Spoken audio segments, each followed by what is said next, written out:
Welcome back. Welcome to this crazy chapter. We're going to be looking at the beginnings of adolescence. When probably, if some of you are in it, you might have experienced this recently.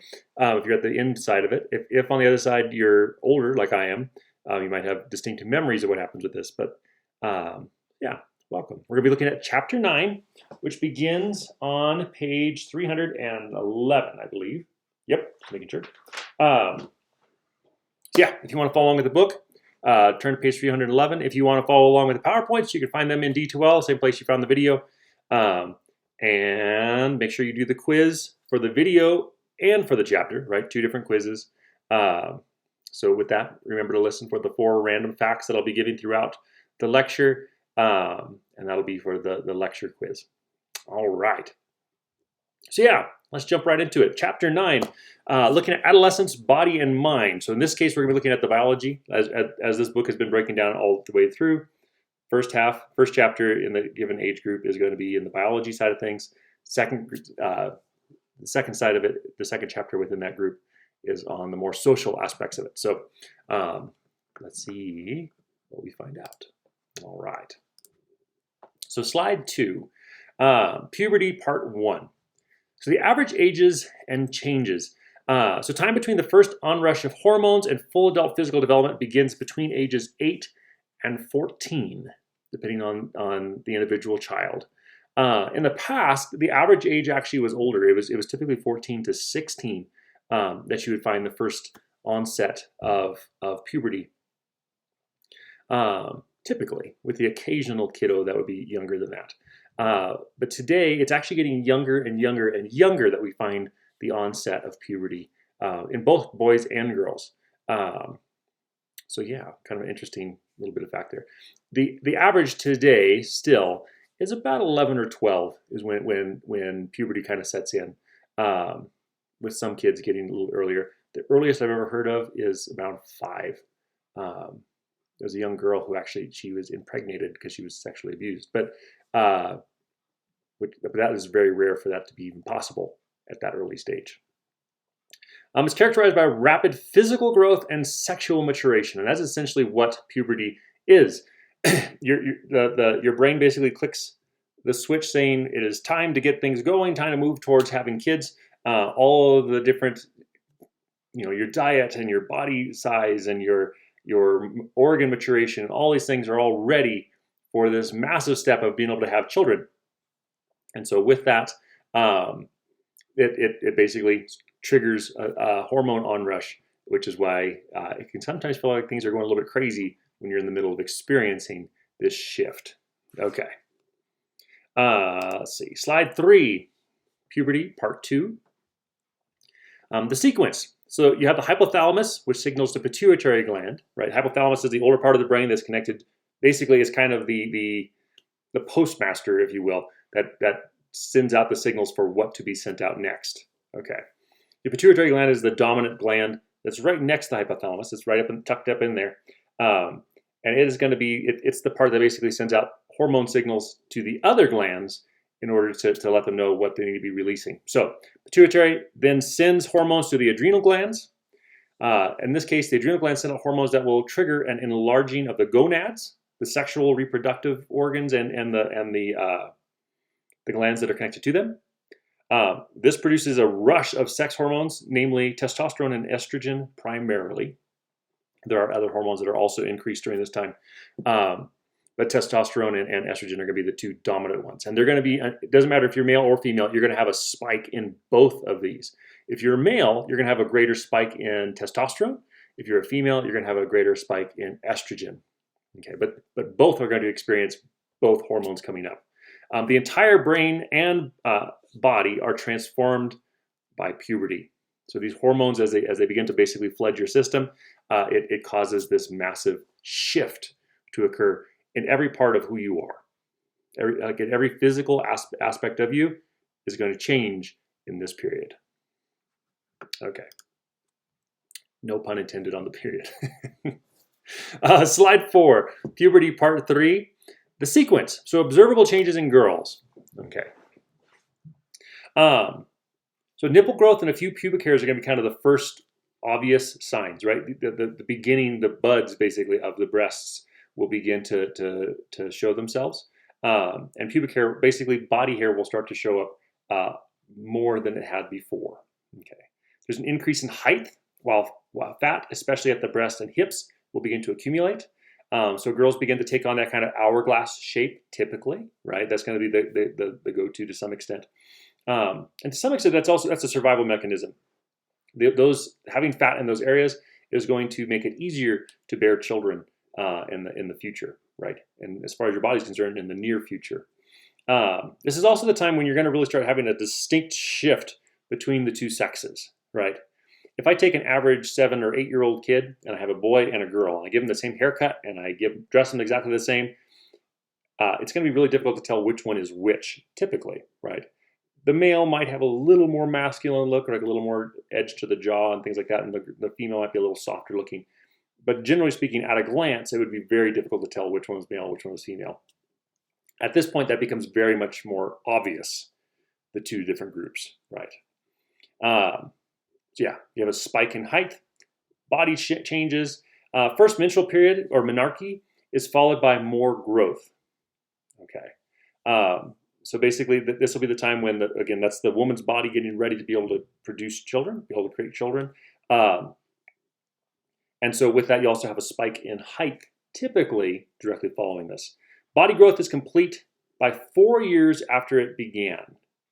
Okay. So if you don't experience this change until you're like 10, then you will reach your full height typically by age 14. If you started at age 12, or then you'd go till 16, and if you started at age 8, you'd go till 12. Okay, example, right? That's going to be the norm. There's going to be some variance there, but that's going to be typically the norm. The brain doesn't fully reach maturation until mid-20s, and that's going to be the same for boys and girls. Okay.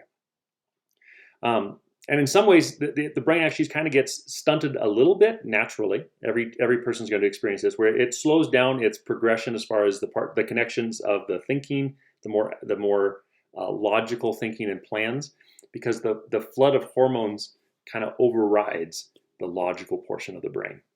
Okay. We become a little bit more risky in this age group compared to like middle childhood. So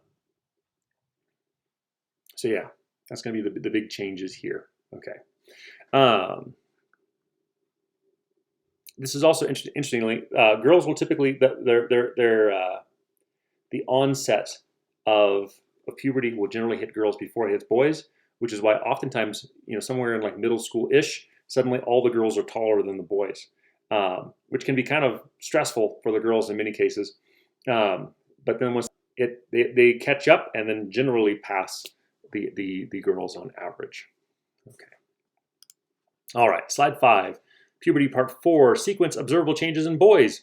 Usual growth sequence is growth of the testes. Initial pubic hair growth is also going to be present at that time. You have growth of the penis, the first ejaculation of seminal fluid or spermarchy. It's also known as seminarchy. So if you look up either of those, you'll be able to find the same thing, or archy, spermarchy.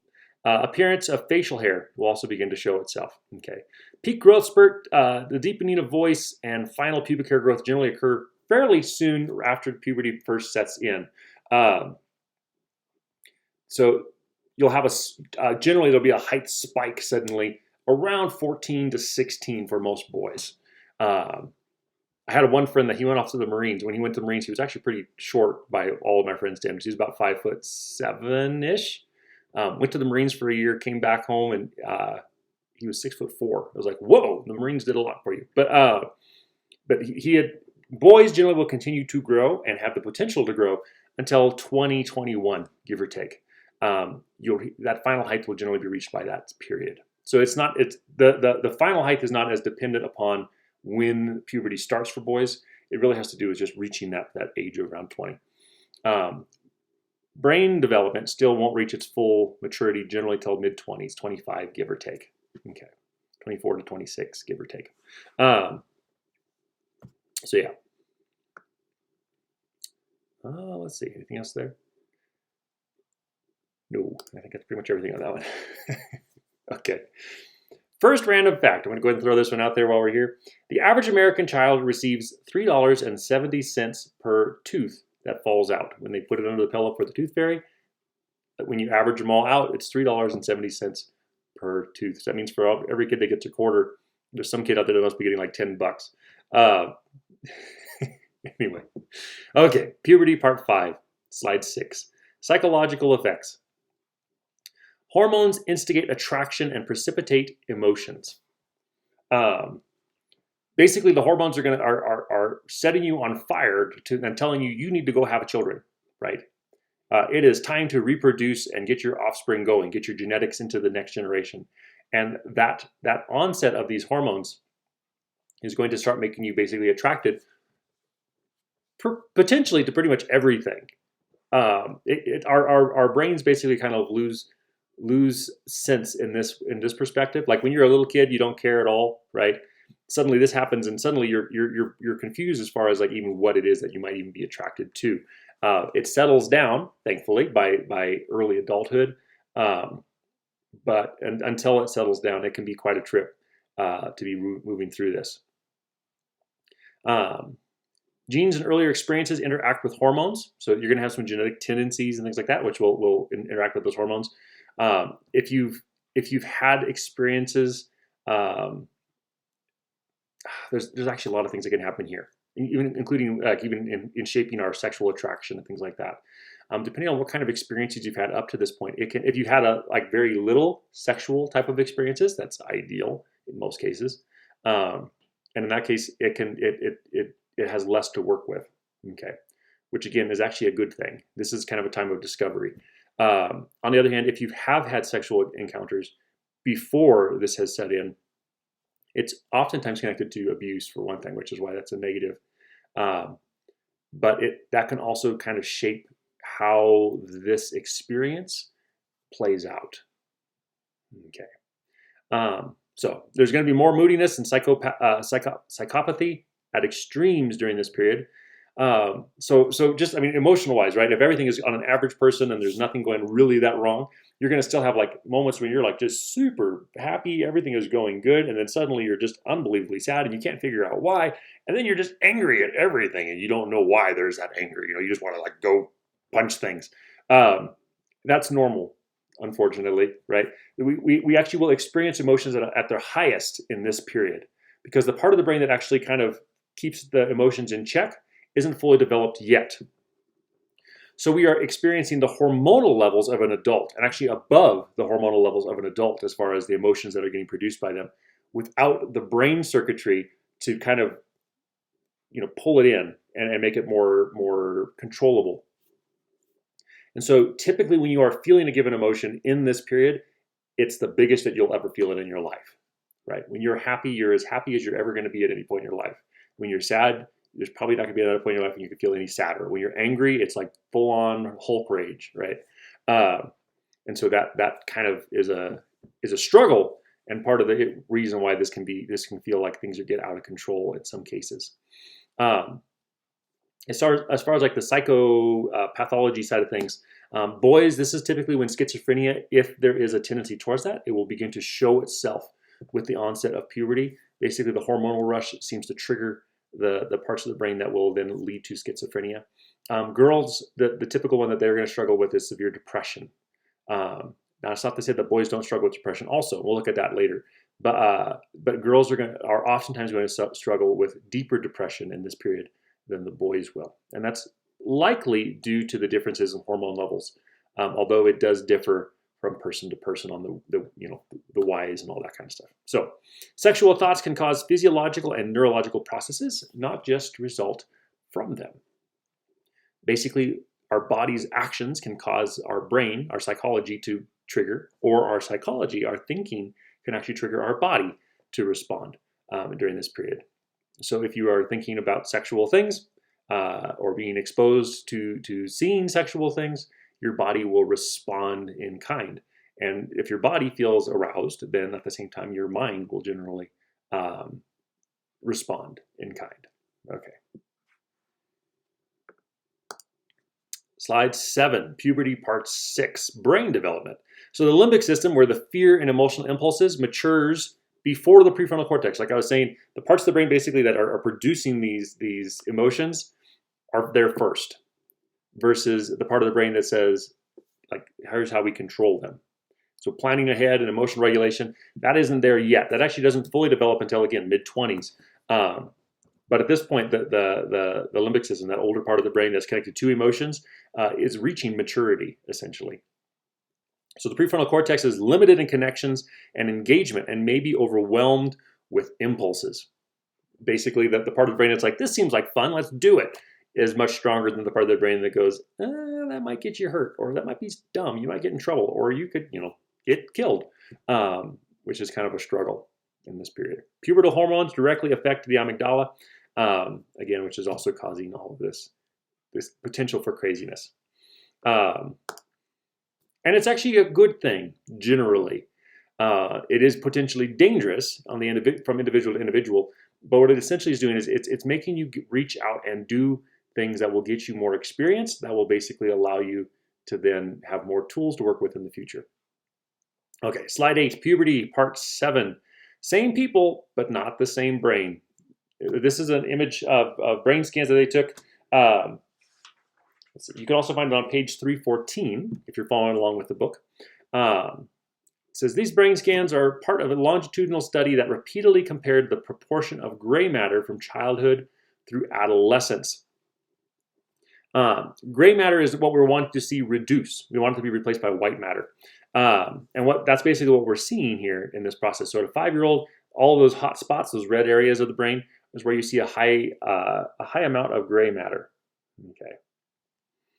And it cools as we get older and older. The closer we get to 20, basically, the cooler the brain becomes. And that's what we actually want to see. This is essentially the intellectual connections within the brain, making deeper and deeper connections so that the brain is functioning more and more efficiently and closer to what it will when it's fully mature.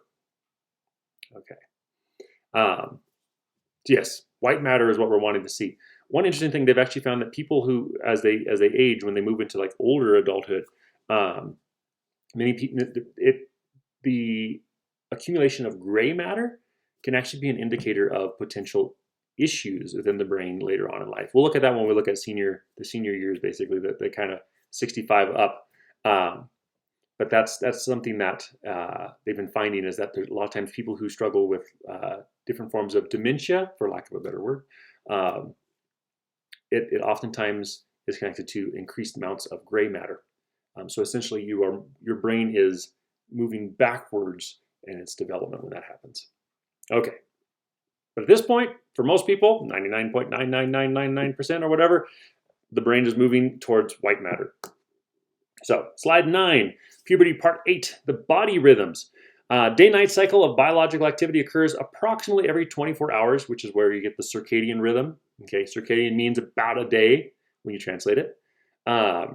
Genetics influence the tendency toward evening or morning alertness. So if you're a morning bird or a night owl, that can actually be traced back to your genetics to some extent. There's like morning birds run in families and night owls run in families. The biology or the circadian rhythms and culture, parties, and technology work to make teenagers increasingly sleep deprived with each year of high school. So sleep deprivation is quickly becoming one of the biggest issues in America specifically, but worldwide it's becoming a bigger and bigger issue. And that's not just for adolescents. That's for basically adolescence forward. Sleep deprivation is becoming a bigger and bigger issue. There's several reasons for that. And that's actually, a couple of them are mentioned right here, right? The tendency for staying up later and sleeping in later is going to be a normal thing here. Okay. So on average, adolescents need more sleep than adults do. The average adult needs about 7 to 9 hours of sleep, give or take. The average adolescent needs at least 8 hours, up to about 10-ish. In some cases, a little bit more. Okay. So it's not a drastically larger amount of sleep, but they do need more sleep than the average adult. And then as they move into adulthood, that amount of sleep. So if you're someone who needs 10 hours of sleep, you might need 8.5 hours of sleep as an adult, kind of thing. In this case, though, we have multiple things going on. So that's going to be the normal process. our circadian rhythm also comes out of sync. We generally will stay up later than adults will when we're in this stage. If you look at like anthropologists do, and they look at like traditional peoples that live in more like tribal settings and things like that, they find that the adolescents oftentimes will stay up an hour or two after the adults have chosen to go to bed. And then typically in the morning, they'll sleep in later than the adults will. So the adults are up with the sun, and the adolescents are still being lazy in their bed, for another couple of hours. When we're allowed to do what we would naturally do, this works fine, right? So the tendency to want to stay up till like midnight and then sleep in till like 10 or 11 in the morning, that's totally natural. Okay. Our culture, though, doesn't allow that to be the thing that we do, right? Most high schoolers have to get up early, say 6 or earlier, right? I had friends that went to high schools that the bus picked them up at like 6 because the high school was a long ways away. So they had to be up by 5, right? That's a challenging thing to do. I looked at being on swim team when I was in high school, and right up until I realized that their practices started at 4:30 a.m. And I was like, nope, not going to do that. But that's going to be, those kinds of things basically would hamper deeply our ability to get the sleep that we need in this period, right? So you have to get up early to go to school or whatever. It's not our natural rhythm. Other issue is that we have all this technology now that's basically making our brain think that it's daytime, even when it's not, right? Blue spectrum light from electronics, such as this computer that I'm staring at right now, or your phone or your television, basically any kind of screen, it produces light that is the same or very similar to the light form that is created by the sun. And your eye picks up as those lights basically decrease, which lets your brain know that it's time to start producing hormones like melatonin and things like that, which will let you sleep. It gets your body ready for going to bed. If you are bombarded by artificial lighting, so most people nowadays, you have light bulbs and stuff. You're not just like by candlelight, I'm assuming. That light is intense enough, and then you're usually looking at a phone or a screen in some way, shape, or form, especially as a student, right? You got to spend more time on the computer. Those things basically are letting the brain know that it's still daytime. Okay. Once you turn all of those things off, it takes about an hour and a half to 2 hours for your brain to go, oh, it's night. We should get ready for bed. Okay. Which is why sleep experts recommend that generally if you turn all, or you dim your lights and turn off all your screens about 2 hours before you plan on going to sleep. If you don't do that, if you're not able to do that for some reason, at least dim your lights, dim the screen settings on your electronics as much as you can without like straining your eyes, right? Like you can turn them down too low and that can hurt your eyes too. But then also run like a filter through it where maybe my kids call it sunburn mode, where it turns everything kind of more yellow because it reduces the blue light spectrum. If you do that, that'll help at least. Okay. Nowadays, most TVs and like computers and phones and things all have that kind of a setting on it. It's a nighttime mode. That's better than nothing. As far as if you're going to either you're going to be staring at screens anyway, it's better to do that than not do anything at all. On the other hand, best case scenario, make it where you can turn your screens off a couple hours before bed. Maybe you take that time to read your books or something like that. So turn off all the lighting except for one small lamp. Kind of let your body adjust to that new shift and get ready for bed. Okay. Sleep deprivation is actually a pretty darn big issue. Again, like I said, it's kind of an epidemic to some extent in the United States. One of the things that occurs with sleep deprivation in adolescence is it increases the risk of insomnia, ironically. Okay, you don't get enough sleep in your body. You ever get so tired that you can't go to sleep? That's what actually a large percentage of adolescents are finding today. It increases chances of nightmares, which reduces the effectiveness of the rest of sleep. It intensifies mood disorders significantly. So things like depression, conduct disorders, anxiety, even the onset of schizophrenia and some of these different more severe mental issues will increase if you don't get enough sleep. And this is also the period in life when most kids are beginning to learn to drive. And so if you're doing that and you get sleepy, it increases risk of falling asleep at the wheel, which is obviously dangerous, right? So yeah, best case scenario though, if you're still if you're struggling with sleep deprivation and you don't struggle with any of these other issues, you are not performing at your peak, and your body is not able to grow to its full potential. Basically, while you're sleeping is when your body is able to kind of be building itself.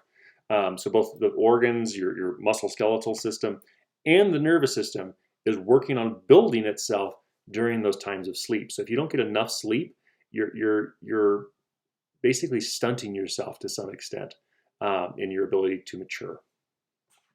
Okay. Slide 10, puberty, part 9. Sleepyheads. You can also find this one in the book on page 314. This is the percent of high school students getting at least 8 hours of sleep per school night. Okay. Initially, the boys do a little bit better job than the girls, but basically, the best group would be that 9th grade boys, and only 40% of them are getting 8 hours or more of sleep per night. Essentially, well over 60% of the group that's getting the best amount of sleep is sleep deprived. Okay, and it just gets worse and worse and worse and worse as we go. 3 out of every 4 high school seniors are sleep deprived.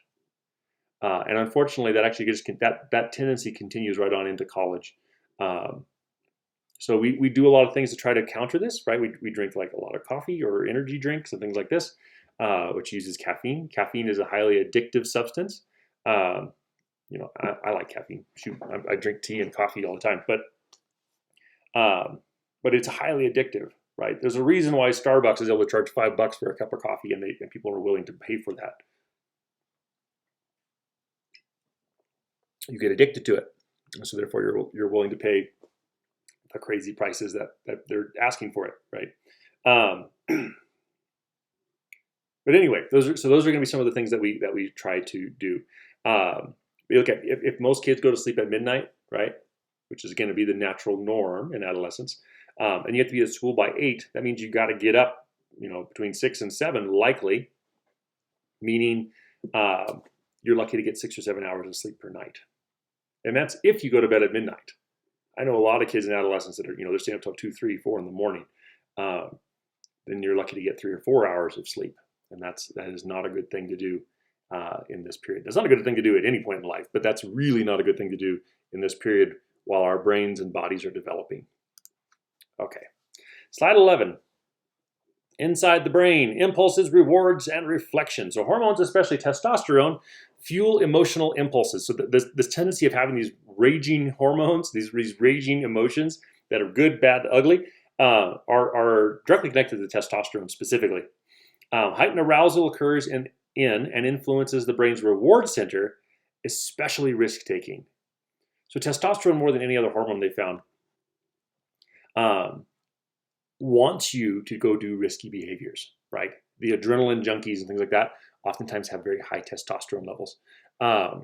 And so that connection, okay, when you do something that is risky, testosterone essentially fires off in the brain that other hormones or other neurotransmitters that makes you like, yeah, that's worth doing.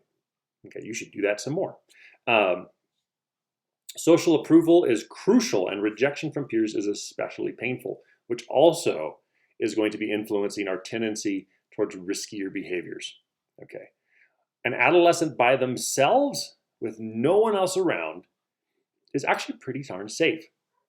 That all the research has shown us that adolescents, when there's no crowd, when there's not even one other person, right? They're by themselves completely. They're actually one of the safer groups in their choices compared to even adults. Okay. As soon as you throw in an audience, and even that's just one person, the risk factor goes up substantially, making them one of the most dangerous and risky groups of any age level in development. Okay. Slide 12, risky decisions, puberty part 10. You can find this piece is actually within the inside the brain portion. So if you look on page 315 and 316, you'll find what we're looking at here on this slide. And as well as the actual study that they did connected to this. But it's basically this idea of losing is winning. Okay. What they did for this study is they took different age groups of kids and adults and stuck them into a driving simulator, and then they'd see how they acted. You were scored on how safely you drove, while at the same time having like time. You have to do certain tasks in a certain amount of time and things like that. The blue mark on this thing is showing when they were alone. The golden, yellow, orangey mark is showing when they were with peers. And what you'll notice is that the safest group, right, the least risky group of all of them were the adolescents that were driving alone or in the simulator alone. But as soon as you put in a friend or a peer, the risky decisions go through the roof. Okay, so they went from just barely over 45% of making risky decisions to almost 60% of them making risky decisions. Okay. Also, number of crashes. The only group that was safer were adults, like full-on adults driving in with groups, with peers, compared to adolescents driving alone. An adolescent driving alone is actually safer than an adult driving alone. But as soon as you add peers, again, it increases the chances of crashing. Okay. And what's also interesting is they actually found that the adolescents, when they crashed when they were alone, they were like, oh man, I messed up. When they crashed when they were with a peer, their typical response was a burst into laughter. So it's that part of the brain that actually is rewarded by risky behaviors. Doing stupid things that you walk away from, it gets a boost when you do it with peers in this age. It doesn't happen as much as an adult, which is part of the reason why we make less risky choices as adults. It also has to do with the fact that our brain matures more, so the emotional impulses are more controlled. But at this point, we get rewarded significantly for making basically dumb choices that we don't have any real negative consequences to. Okay. If you watch adolescents playing video games, you can kind of see this one play out in reality. But okay. 13, puberty, part 11, early or late. Puberty begins between age 8 and 14, right? That's a big window. Like I said, in the past, it actually even would begin later oftentimes, but 8 to 14 is kind of the go-to today, with the average being between 11 and 12. Influence of genes, gender, weight, hormones, and stress all interact to basically set in your hormonal or your tendencies towards puberty. Okay. So depending on your ethnic background, can increase or decrease the likelihood of setting into puberty. For example, girls are going to typically have puberty set in earlier than boys. If you're African American, I'm going to use black. If you're black, I have a friend who's African American. He likes to prefers black, so I'm going to go with that. If you're black, or if you're Latino, Latina, okay, it's likely that you will experience puberty a little bit earlier than other groups. If you're European descent, there's a decent chance you're going to be kind of there toward the middle, but if anything, a little bit on the later side. And if you're of Asian descent, you're likely going to be on the later in life side when puberty sets in. Okay, it's just that's a genetic tendency within those different ethnic groups. If you're experiencing a lot of stress, oftentimes that can do one of two things, depending on how your body interprets it. On one side, it can actually make you not move into puberty until later because your body wants to see if you get into a state of life where it reduces the stress. But for many, it actually basically creates an early onset of hormones and puberty because the body's like, something's bad, you're stressed, we need to make sure that you get your genes in the next generation, so let's get things going now so we can get a kiddo on the way. So all of these different factors, right? Your hormones levels, and if where you're at, weight, body weight makes a big difference. If you're overweight or underweight, oftentimes it'll kind of slow the process down. But it's looking for all of these different factors, and basically each individual's body will interpret it differently, which will then depend on when you set in. Okay, onset stress matters less when friends mature at similar rates. nobody wants to be the first person to experience puberty, and nobody wants to be the last person to experience puberty. They found that if the kids who experience puberty earliest, oftentimes it becomes a very stressful thing, right? You have the one girl who suddenly has breasts. That can be a very awkward feeling for that one girl. On the other hand, you also don't want to be the one girl who has no breasts, right? Same with guys. You have the guy that suddenly their like facial hair is there and their voice is changing, and like so they might get made fun of early. If you're right there in the middle, where half of the group has done it and half of the group still hasn't, no one's really going to make fun of you because you're like, it's kind of more normal. But you also don't want to be that one kid that sounds like Mickey Mouse, while everyone else has a deeper, Vin Diesel type voice. So yeah, these are going to be some key factors in all of these, and there are several different hormones that are going to be involved connected to this. One of the big ones is going to be leptin. The book talks about this one somewhat. Leptin tends to correlate with obesity.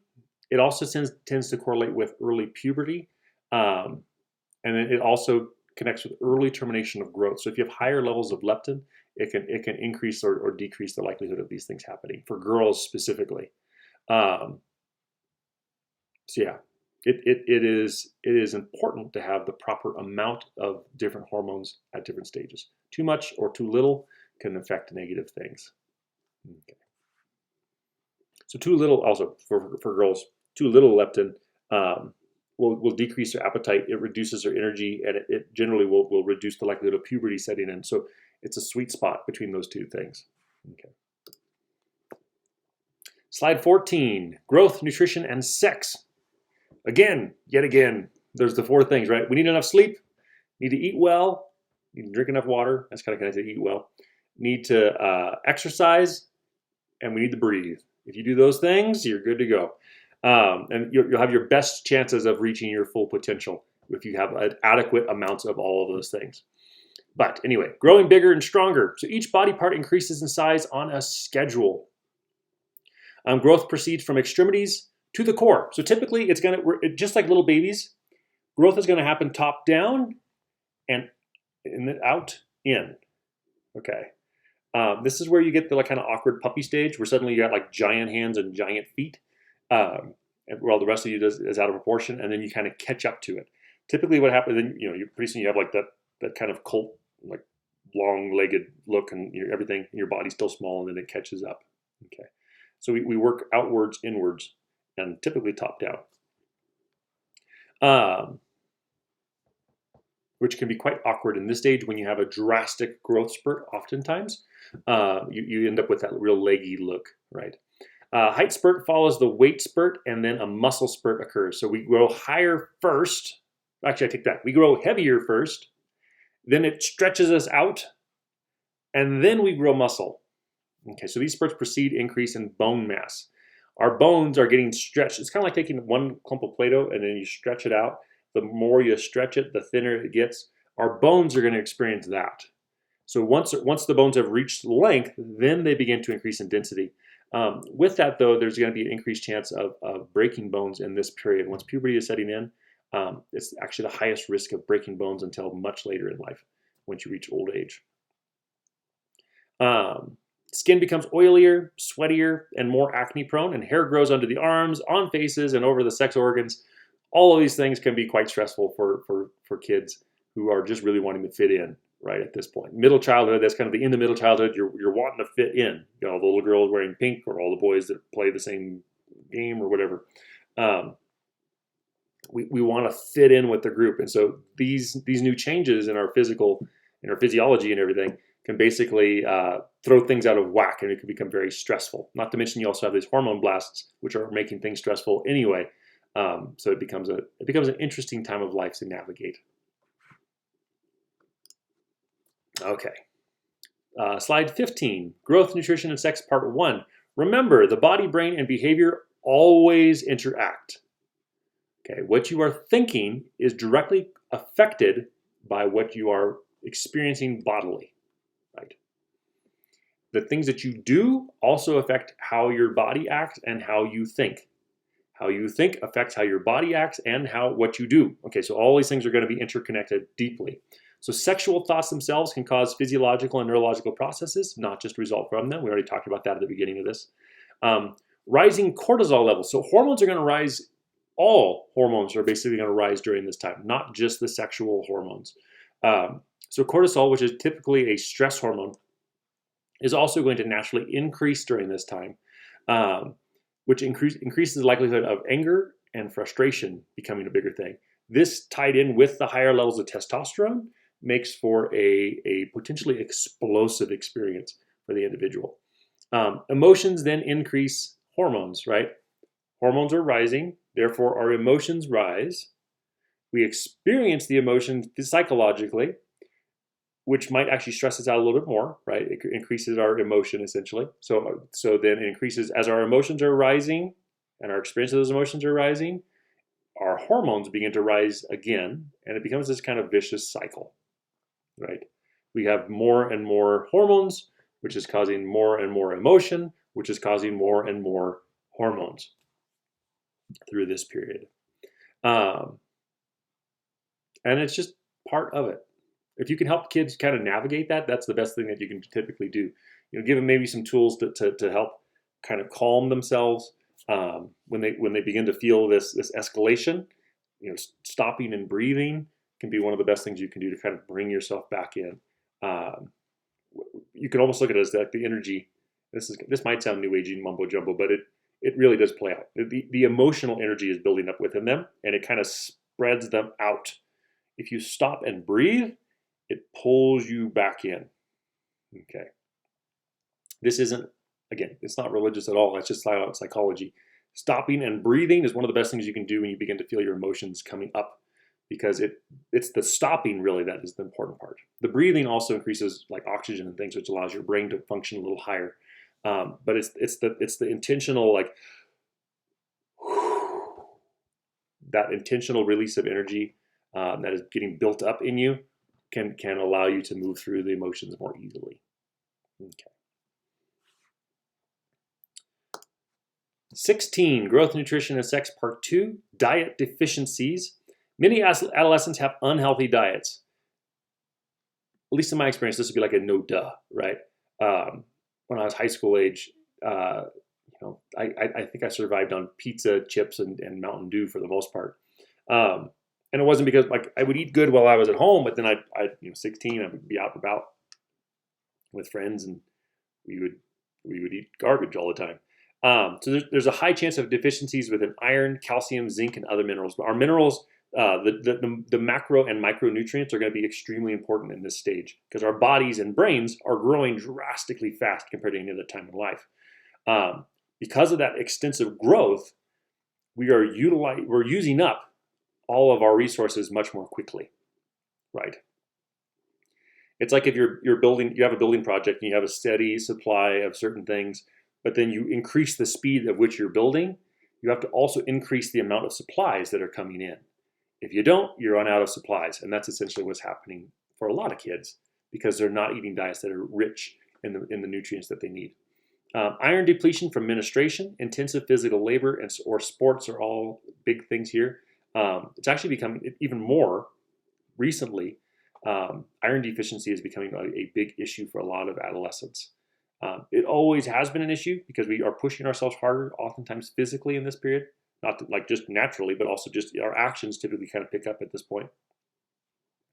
So it's always been an issue, but they're finding that there's more severe depletions of it for a lot of adolescents today compared to 15, 20 years ago. Or actually probably more than that, 30, 40 years ago. Nudge toward poor dietary choices from peers and environment, right? All my friends were eating junk, so therefore that's what I was eating. Like I want to fit in again, right? Everyone's eating pizza and drinking Mountain Dew and all that kind of garbage.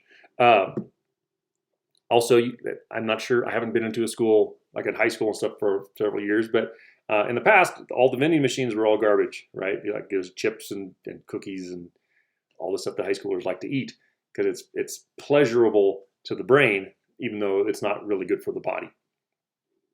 Our brain likes sugar, salt, and fat. And so if those are what you're offering you, that's what you're going to choose to go for. And if you throw in things like caffeine that are addictive, all the better, right? As far as your brain is concerned. Okay. Random fact number 2. Scotland was one of the few countries to hold off being conquered by the first century Roman conquest. They were one of the few countries that actually Rome wanted them and wasn't able to take them. They actually built a big old wall across England to keep the Scots out. So there you go. Random fact. Go Scotland. Okay. 17, growth, nutrition, and sex, part 3. Body image. So eating choices and patterns are often influenced by perceptions of negative body image. Typically what that's going to look like is girls think that they're too heavy and boys think they're too thin, typically. Okay. 2/3 of U.S. high school girls are trying to lose weight. 1/3 think they are overweight, which makes me wonder, like, why is the 1/3 trying to lose weight that doesn't think they're overweight? But anyway, actual incidence of being overweight in this age is 1/6. Okay. So 1 in 3 think they're overweight. 1 in 6 actually are overweight, but 2 out of 3 are trying to lose weight. This is not the time to be losing weight necessarily. If you're overweight significantly, yes, like bring yourself back to a healthy level.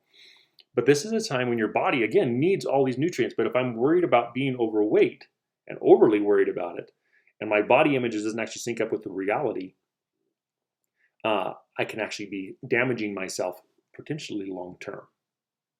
Okay. Depression often has connections with this. The peaks at around age 14. It decreases for many with prefrontal cortex maturation. Basically, as the prefrontal cortex matures and you get better control, the depression will decrease. It doesn't mean it totally goes away necessarily, but it is reduced significantly. Your body is able, your brain is able to basically handle the emotional overload that is happening later in life. Okay. So, got an issue, right? All these girls trying to lose weight. Flip-flop of this, the guys are all trying to gain weight. So there's a higher risk of guys using things like steroids and things like that, trying to boost their bodies, because we get these Hollywood images of what a perfect body looks like, and it's not realistic, right? If you've ever watched a natural bodybuilder competition where they don't use any kind of additional, it's just full on like guys lifting weights and eating good, and that's what they got. They are not even close to a standard bodybuilder competition, right? Their mass, they just you can't put that kind of mass on without using some kind of additional things. On the flip flop, if you're comparing your body to like runway models, like that's not healthy, right? So both extremes are not healthy. That's not a good thing. We don't want to do that, but that is what society holds up as beautiful, and that is what we then try to mimic. Okay. Which can be very, very difficult psychologically, physiologically. It leads to all kinds of issues. Slide 18, growth, nutrition, and sex, part 4. Eating disorders. So erratic eating and drug ingestion are going to be two things. Like I said, boys are going to be more likely with steroids. Girls oftentimes diet pills become the thing. Some common types of eating disorders are going to be anorexia nervosa, where this is a very common one amongst boys and girls. You're going to especially see it in certain sports, like gymnastics and dance and like cross-country runners oftentimes struggle with anorexia. But it's a misconception of the body as being overweight, even though it is not. And so therefore, you begin to starve yourself by reducing calorie intake significantly, oftentimes to the point of starvation, where it actually can cause permanent organ damage and brain damage to the individual, and potential death. Okay, if it reaches its peak. Our bodies can only survive so long on a limited calorie diet, and the reduction of nutrients and things that combined with that. We need a certain amount of calories to basically let our bodies do what they need to do. During adolescence, our body should have a little bit more fat on them than they will even in early adulthood, because we need those extra bits to get through. I didn't struggle with anorexia. I was trying to gain weight with everything I had, but I struggled with low body fat. I had 1% body fat when I was early in high school. And they actually thought I had a heart problem because I had different issues, but it turned out it was actually connected to dehydration, because my body had so little fat that in Colorado, it wasn't able to maintain the amount of moisture in itself that it needed. You need fat to basically even hold like salt and moisture. So being below 1% body fat, I was like, it was ridiculous. Went to a heart specialist, and he was like, I'm going to tell you something I don't tell anybody. He's like, you need to eat chips with salt and like as much fat as you can possibly get into you to gain weight. He's like, you got to gain weight, right? So I was eating all this junk by doctor's orders, which is kind of a cool thing, I guess. But looking at that, right, as somebody who doesn't, I'm not struggling with losing weight. I'm trying to gain weight, but that I can see the potential physical damage that could occur with that, right, from personal experience. Bulimia nervosa is similar to anorexia, but instead of limiting the intake of calories, you eat normal, but then you vomit it back up, so that way the calories aren't able to be absorbed by your body. Bulimia in some ways is actually more dangerous than anorexia. You can end up with the similar organ damage and things like that. But one of the big things that takes out a lot of people who struggle with bulimia is their esophagus ruptures. The esophagus of somebody who struggles with bulimia nervosa oftentimes looks very similar to somebody who has a very severe alcohol problem, where they're vomiting regularly due to overconsumption of alcohol. The continued vomiting basically stretches and thins the walls of the esophagus, and if your esophagus bursts, it's extremely painful, and there's not much they can do for you. It's pretty much you're dying once that happens.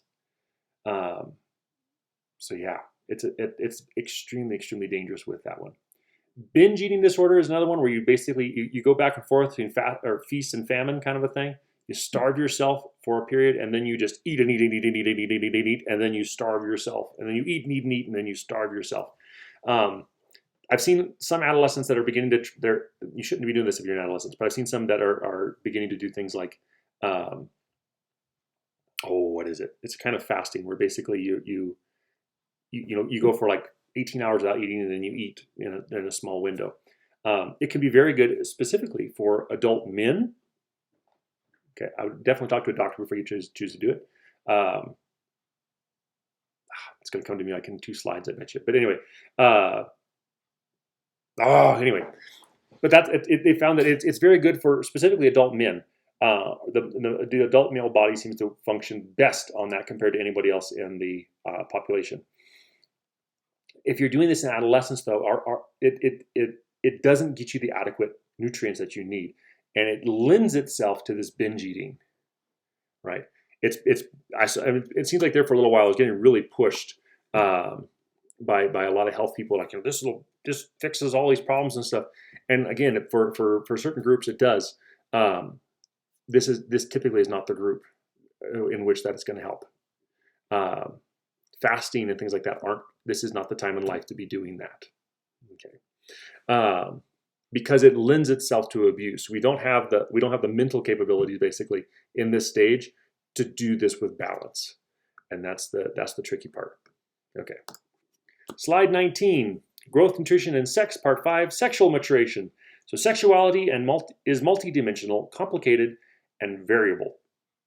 Like, duh, right? If you've gone through adolescence, you know this, especially the complicated part. Like I said, you got this massive amount of hormones going in, at which point you can be attracted to basically anything and everything potentially. Primary sex characteristics are going to form, so parts of the body that are directly involved in reproduction, including the uterus, ovaries, testicles, and penis, are all going to form and basically mature to the point where they are now capable of creating a new child. Okay. Secondary sex characteristics are observable. This is the stuff that really begins to set boys and girls apart, right? We said 7-8-year-olds is really difficult to tell boy from girl, right? If I dress them the same and give them the same haircut.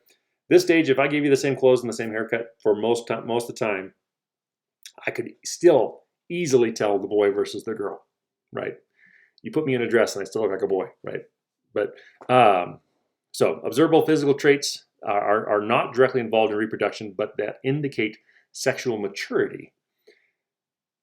What we're looking for are those signs, those signals, basically, those physical signals. This is why we find them attractive, that show us that this is a person who is capable of producing offspring. I'm trying to remember if I have more slides coming up here in a second to talk about these things. So some of the things are going to be like, facial hair, The boys are going to have broader, their shoulders are going to broaden.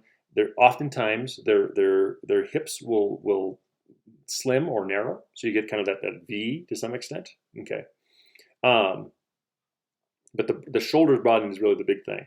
Like on humans, the shoulders are like the equivalent of like the antlers on a stag, right? The shoulders are kind of the antlers. It gives you an idea of the power of the individual.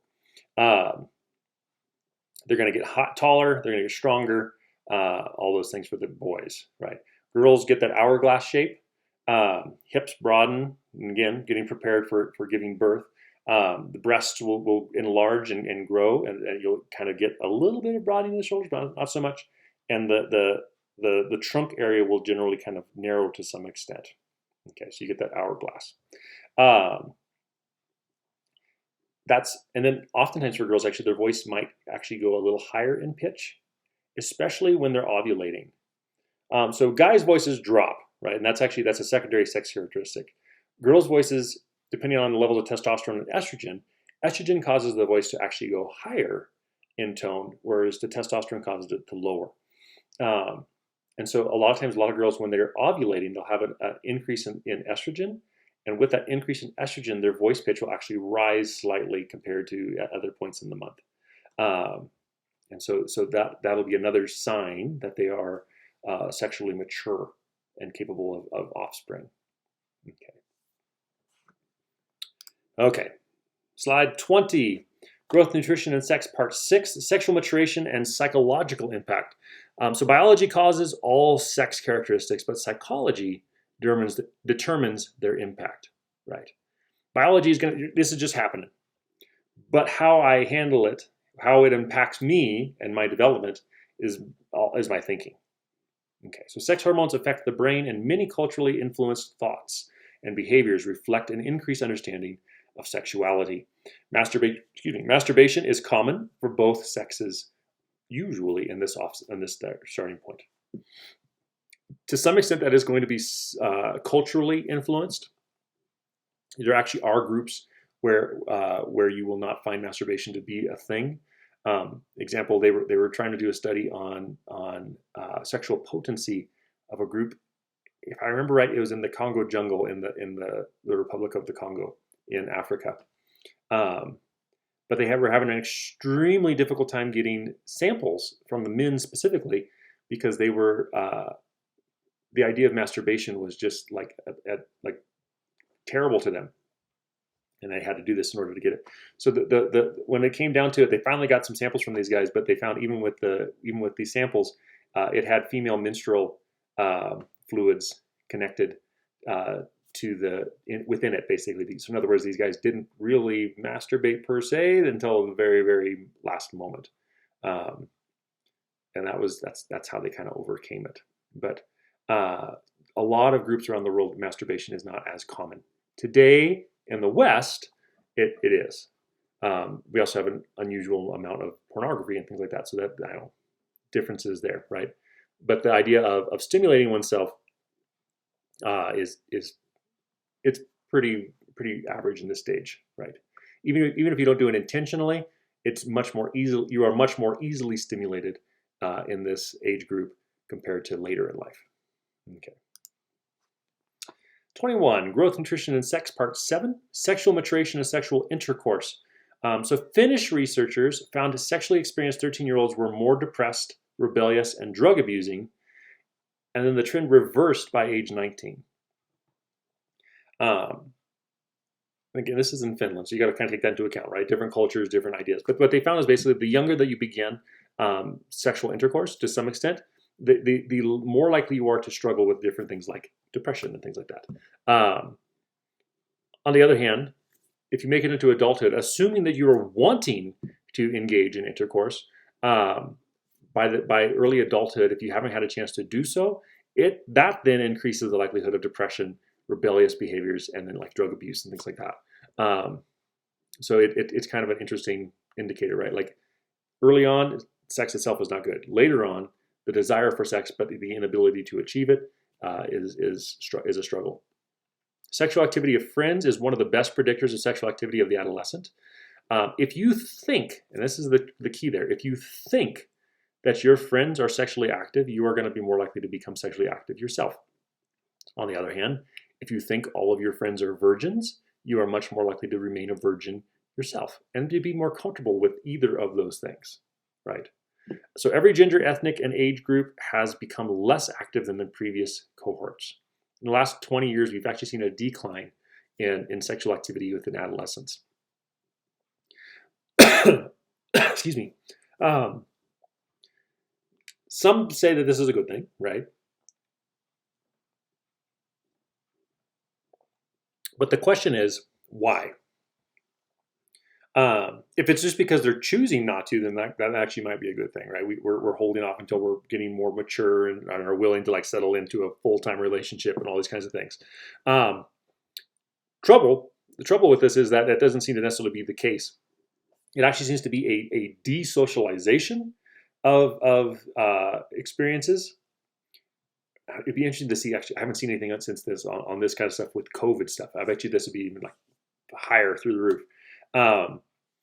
But there has been a decrease in sexual activity as far as teens coming together, but there has been a significant increase in pornography use and masturbation tied into it.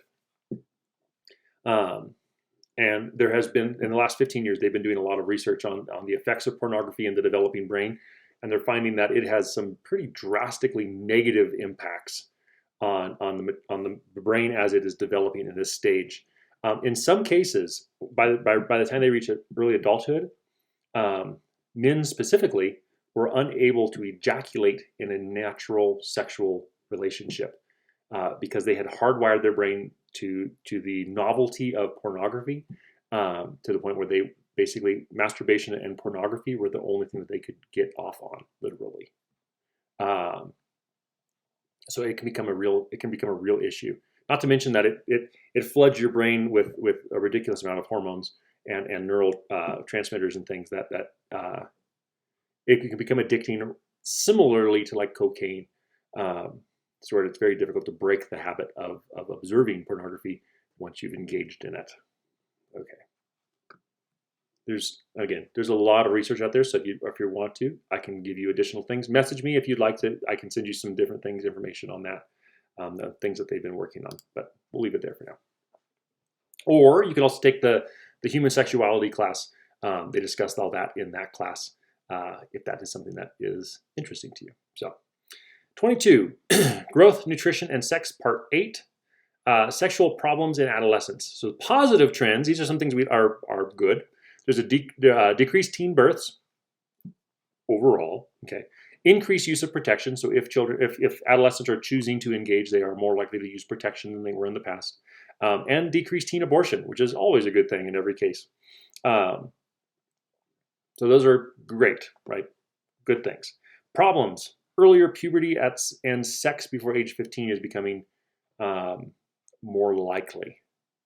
So it used to be adolescents would experience sex, but it wouldn't be till you're like 15, 16, 17. Now it's like 12, 13, 14 because puberty is beginning to start earlier and earlier and earlier.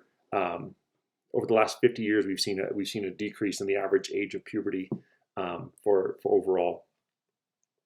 There's still a very high rate of unmarried single teen mothers. Grandmother support is limited or not available today. So in the past, if this were to happen, it was very unlikely to happen, say 60, 70 years ago. Unlikely to happen. If it did, the grandmothers were able to basically kind of step in and help. That is less, there's less chance of that happening today, statistically speaking. And then sexually transmitted infections and sexually transmitted diseases, so STIs and STDs, have been on the rise in recent years. So even though you're using protection doesn't protect you all the time, right? So lack of understanding and in how sexually transmitted infections and things like that work within adolescence, plus the tendency towards risky behavior. So even if they knew that there was a risk of it, they would likely engage in it. Because of those factors, it has increased the likelihood of spread of sexually transmitted infections and diseases. 23, Growth, Nutrition, and Sex, Part 9, Sexual Abuse, is defined as any sexual activity, including fondling and photographing, between a juvenile and an adult. It's linked to a wide host of subsequent problems. Children who are and adolescents who are abused sexually will oftentimes have there's a whole series of issues that can arise, both psychologically and physiologically. If you engage too early, it can cause issues. Most frequently affects adolescents compared to any other age group. Some of the things are going to be like forced marriages and sex trafficking often occur to adolescents compared to other groups in life. Okay. 24, cognitive development, part 1. So adolescent egocentrism. So little kids think the world spins around them, right? You got like a 3-year-old or a 4-year-old. Middle childhood, it kind of fades, right? To some extent, we begin to be able to see from the eyes of other people, kind of put ourselves in their shoes and things like that. In this group, we kind of go back to the world basically rotating around ourselves. So thinking that leads young people, specifically ages 10 to 13, to focus on self to the exclusion of others. What I find amusing is like, so if you look at like a middle school, for example, you got, let's say, like 30 kids in a group, okay? Of these 30 kids, they're all freaking out because they think everybody else is judging them for everything that they're doing. While at that same moment, every other kid out of that 30 group isn't paying attention to anybody else because they're freaking out, thinking that everyone else is judging everything that they're doing, right? We become, in our mind, super important to everyone, okay? Which becomes very stressful in this stage. The tendency towards rumination. So rumination is the same word that we get from like ruminant. So like cattle and deer and goats and things like that, where they eat food, goes into the first stomach, and then throughout the day, they'll stop, lay down, and bring that food back up and re-chew it, and then swallow it, and then bring up food and re-chew it and swallow it, and it allows them to get more nutrients out of it. They're ruminants. Rumination, humans don't do that with food. We do that with thoughts. So you say something kind of dumb. Okay, I say things dumb all the time, luckily. But luckily I don't ruminate as much. But you say something kind of dumb. And you just keep bringing that thought forward and thinking about like, oh, if I would have just said this, it would have been so much better. And then it goes away. And it comes back and, oh, I wish I wouldn't have said that. They must be thinking I'm a terrible person, blah, blah, blah. And it goes back and back. And then it comes forward again. Oh, okay. That's rumination. That the tendency to kind of relive and rehash experiences over and over and over and over and over again. This period of life, adolescence, it's going to be like at its peak compared to any other time in life for most people. Some cases, this rumination can kind of continue on into adulthood, but it really does reach its peak for most people in this stage, this 13, 14-ish years old. It's connected to the imaginary audience. So the belief that others are watching and taking note of appearance, ideas, and behaviors, and this creates extreme, many times, levels of self-consciousness. If that occurs where it's like almost crippling, it can be considered acute self-consciousness. This is where you are hyper aware of the fact that other people might be judging you. Okay. Instead of thinking that they might be judging you, you are assuming that they are judging you for everything that you do. And that's not a state that you want to be in necessarily, right? But there are things that we have in today's culture that basically increase the likelihood of this feeling.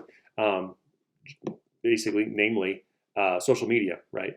Things like Instagram and Facebook and all of these different things, Pinterest and TikTok and YouTube and all these, where it increases the likelihood of feeling judged by others. It also gives you a audience that you can compare yourself to, and you're like, man, I'm not as cool as they are, or I'm not as pretty, or I'm not as handsome, or I'm not as whatever, right? I don't have all the cool stuff that they got.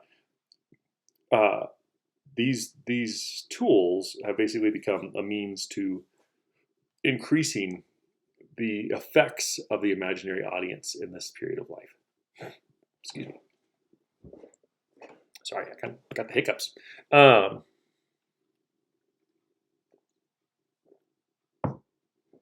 Okay.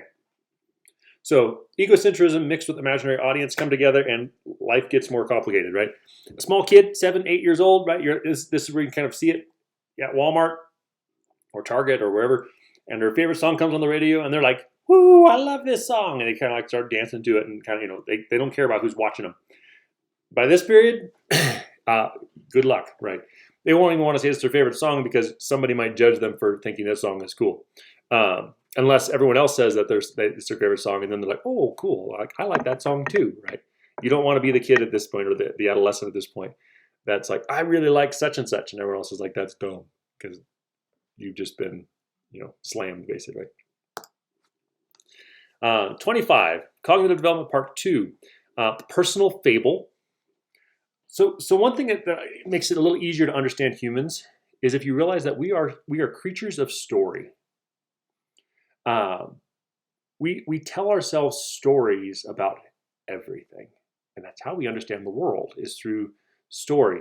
If you can understand a culture's stories, you can really understand the thinking of the people as a whole. Okay. Personal fable is going to be this story that we tell ourselves about who we are. It's characterized by an adolescent's belief that his or her thoughts, feelings, and experiences are more wonderful or awful than others.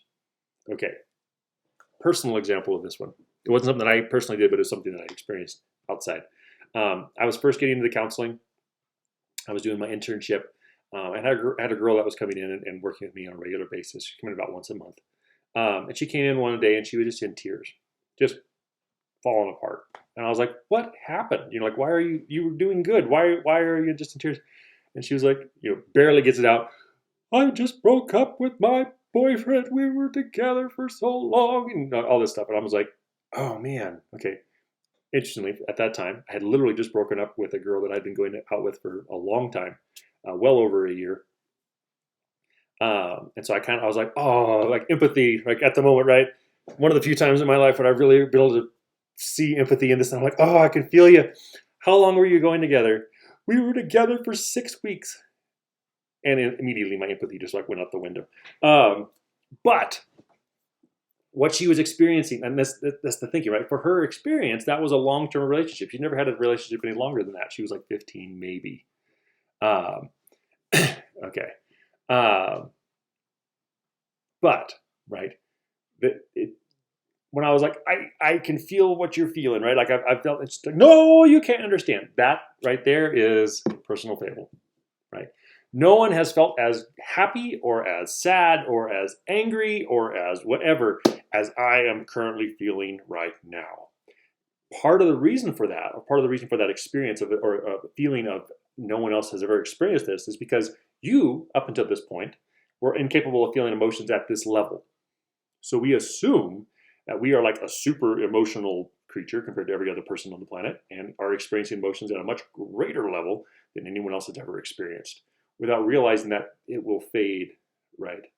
So as an adult can remember back and go like, yeah, man, I remember that. And they're like, no, you don't understand. Okay, personal fable. Another fable that we tell ourselves is the invincibility fable. I like to use the term, this is the Wolverine factor. Okay, the Wolverine, like the X-Men character Wolverine, who basically, no matter what you do to him, he can't get hurt or killed or anything like that.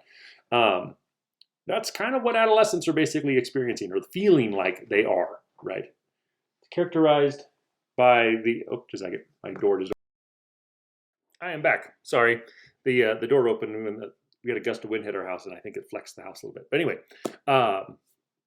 so the invincibility fable is kind of this Wolverine factor, right? It's characterized by the conviction that, or even basically, it's the feeling that we are somehow superior to everyone else on the planet, and so things that would hurt or kill other people cannot touch me. Okay. Anything that might defeat a normal mortal, such as unprotected excess or high-speed driving, I am better than a normal mortal, therefore I am untouchable. Okay. This thinking generally lasts up into the early 20s. Okay. Somewhere around the mid-20s, usually about the same time that your prefrontal cortex is coming fully online, is when this fable begins to fade. We begin to realize that we are, in fact, mortal, right? Mine hit when I was 25 years old, and doing a relatively stupid, simple thing, and shattered my leg, right? I was like double black diamond snowboarder and stuff, and so that was kind of a reality check for me that, oh, like I could actually damage myself. I am not this untouchable perfect creature. Before that, the only time I'd ever broken anything before that was fingers in the cage, like doing sparring and stuff. Not more than sparring, doing fights, but broken knuckles and things. But before that, I had never broken any other bones except for that incident. Shattered my leg, like reality check, right? So this is something that actually you can kind of do even for yourself if you are currently at the end stages of adolescence or early adulthood or middle adulthood or late adulthood, whatever. Stopping and kind of looking at what are the fables that you're telling yourself? What is the story that I'm telling myself that I'm living, and is it actually connect with reality? That's part of the personal fable and invincibility fable are both factors that for in this stage, it's generally kind of disconnected from the reality of the experience of the individual, right? It seems like this, therefore it must be, when instead of realizing that this is not the case, right? If you can, at this point, the brain is not capable of actually understanding that it's not the case. It's just there. And I honestly didn't realize I had these issues until it was like I was rudely awakened basically by my injury. I didn't think of myself as having that cockiness, but I very much did. So anyway. So if you hear me and later, I'll probably refer to it as the Wolverine factor, right? Like that, if you think of that, that's the invincibility fable. It seems to stick in more people's minds though than the invincibility fable. So 26, cognitive development part 3, formal operational thought with Piaget. So characterized by more systematic logic and the ability to think about abstract ideas. So an 8, 9, 10 years old, give or take, are able to look at things very concretely, right? They're very good at certain kinds of sciences, like hard sciences and things like that. But they're not very good at thinking abstractly typically, right? So if you are exploring, let's say like theoretical physics or ethics or logic and reasoning or things like that, little younger kids are going to have a much harder time understanding that, 9, 10 years old, right? This is a stage when suddenly those things become available because of the maturation of the brain. So math, the ability to multiply unread numbers; social studies, ability to consider global effects and problems; and science, the ability to study invisible particles and distant galaxies. This all becomes part of this stage's thinking, right? I don't have to have direct experience of a thing in order to understand it. One of the things that if you've got adolescents or if you're working with potential like soon to be adolescents, my mom was a middle school teacher for years, and so I could, when I help her out in classes every now and then, you'd see this happen, right? The kids move from understanding the thing as it is to asking like what if questions. So this is what happened, but what if okay, and that change in thinking, right? These all of a sudden we're moving into these abstract realms. I know it doesn't normally happen this way, but what if? That's a sign that adolescence is setting in, and that you're getting the beginnings of formal operational thought. Formal operational thought basically is going to continue to mature and will just get better and better and more efficient the longer we go in life, according to Piaget, right? So you see the foundations, you see the beginnings of basically exactly the same ways that we're going to be thinking as adults. Although some people do suggest that there might be an additional stage because adults do think slightly differently than adolescents do. But yeah, there's debate on that because some people are arguing that in fact it's just the maturation of this kind of thinking initially. Slide 27 has an image showing some of Piaget's experiments. You can find the same image on page, maybe, where are you? I covered more than I thought I did. There we go. On page 330, you can find the image that we're looking at here. It's Piaget's balance scale, right? It shows an example of like a 4-year-old, a 7-year-old, 10-year-old, and a 14-year-old, right? The 4-year-old basically have no clue what's going on. They have no idea how this thing is going to ever work. If they did happen to get it to work, it would be total pure accident. 7-year-old is beginning to be able to comprehend it, but they're still struggling. It doesn't fully make sense. They understand the basics of the idea, but it doesn't fully, they can't comprehend like why one would need to be closer, things like that. By 10, you're getting it pretty regularly. By 14, you've generally mastered it. Okay, with very little thought, they can make it work, or apparent thought, right? 10, they have to work on it some. 14-year-old, it just happens. And it's due to the maturation, not just experience, but the maturation that happens as we age through this period. Okay. 28, Cognitive Development Part 5. One hallmark of formal operational thought is the capacity to think of possibility, not just reality. So the hypothetical thought. Reasoning that includes propositions and possibilities that may not reflect reality. Again, if we start hearing them say, well, what if you're moving into the realm of adolescence? Or at least the thinking is going to be at this higher level, this formal operational thought. Deductive reasoning becomes deductive and inductive reasoning get mixed up a lot of times in our speaking. And I think partially because like Sherlock Holmes says, deduction, my dear Watson, when in fact he was actually using induction. But I don't even know if Sherlock Holmes ever really said that. It showed up in a couple of the shows. So I need to read more Sherlock Holmes apparently. But anyway, deductive reasoning is a reasoning from a general statement, premise, or principle through logical steps to figure out or deduce specifics, sometimes called top-down reasoning. Deductive reasoning goes from things that I know currently to get further knowledge of the world. So and it's generally, it's very formal in its setup. It'd be things like such as this. All mammals have hair. Whales are mammals, therefore whales have hair. So it's going to be a this plus this, therefore this. Okay, this is a true statement. Whales have hair. You can look it up. First time I ever heard that, I was like, what? And I looked it up. It's true though. All mammals have hair. Whales are mammals, so in fact, they do in fact have hair, and they're covered in peach fuzz when they're initially born. A lot of the hair falls off, but they do maintain hair throughout their entire life. Eyelashes and things too. But you're going from knowledge you already have established, and so basically, with this case, if those first two things are true, the conclusion must follow, right? If this is true and this is true, then this has to be true, and so it's a way of getting that deeper knowledge. That's deductive reasoning. It's relatively limited in what you can truly know. Okay. Inductive reasoning is actually what the sciences use. So inductive reasoning is going from knowledge of a small amount to knowledge of greater things, but it's challengeable. So deductive reasoning, if it is true, is unchallengeable. Inductive reasoning is very challengeable. So an example, reasoning from one or more specific experience or fact to a general conclusion may be less cognitively advanced than deduction. This is why in science you can have a total flip-flop of understanding the world, right?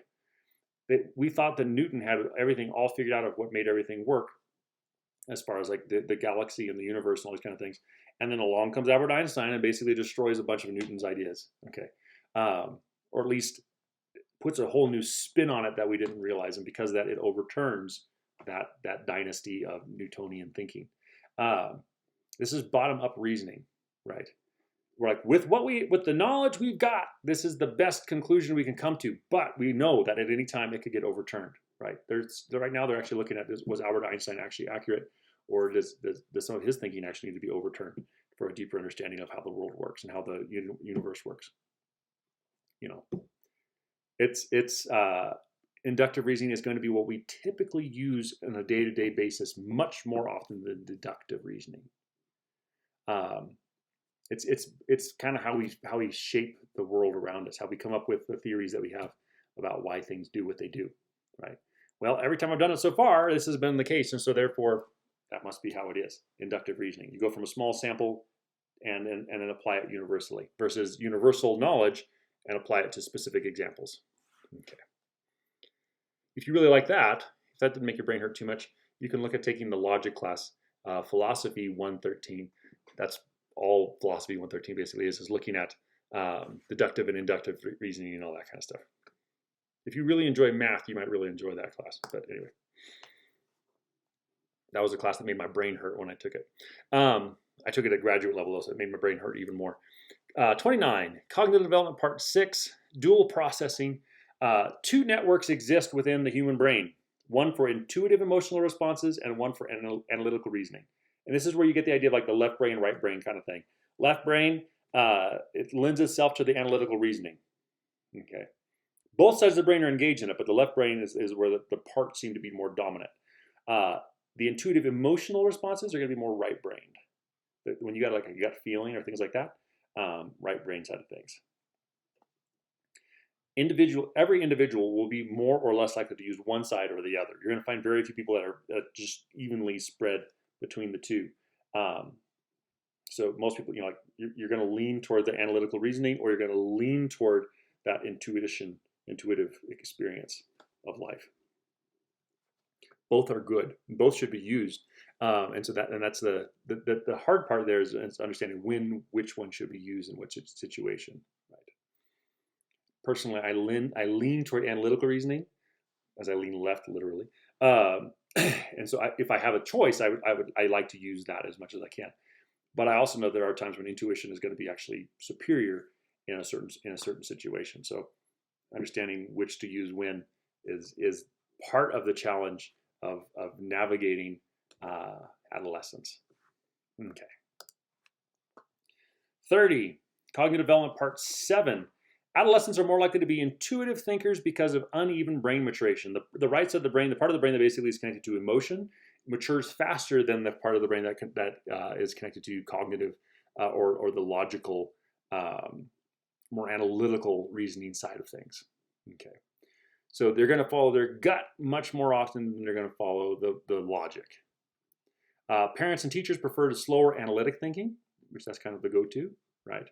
Which is part of the reason why adolescents don't necessarily make sense to adults, but adults also don't make sense to adolescents. It's because we approach things very differently in the two groups. Emotional conclusions and intuition are more comforting, right? It gives us a much more satisfaction to have an emotional conclusion than to have just a pure logical conclusion, right? Logical conclusions oftentimes are actually very unsatisfying emotionally. We prefer, like the happily ever after kind of a thing, where like logically you're like, that doesn't happen. So which one's more satisfying? And then they lived an adequate life together with, minimum bickering and relatively comfortable with the amount of food, and their finances were okay. So therefore, they didn't stress out all that much, and they lived happily ever after. Okay. Right. Naturally we like the happily ever after better. It just feels better for most people. Okay. So with age, adolescents become more logical, less overtly optimistic, and less fatalistic. There is a tendency, along with that Wolverine tendency, right, of feeling invincible. There's a tie-in oftentimes that we feel like that life is dragging us along, right? We are fated to do these certain things. As we mature, as we move through this, that feeling, we begin to understand that we have more control over our lives than we originally thought. Okay. Now, if you really want to dig into philosophy like that, we could be like, is that true though? But anyway, the tendency is that we in fact do have more control over our actions, over our thoughts, over the responses that we have.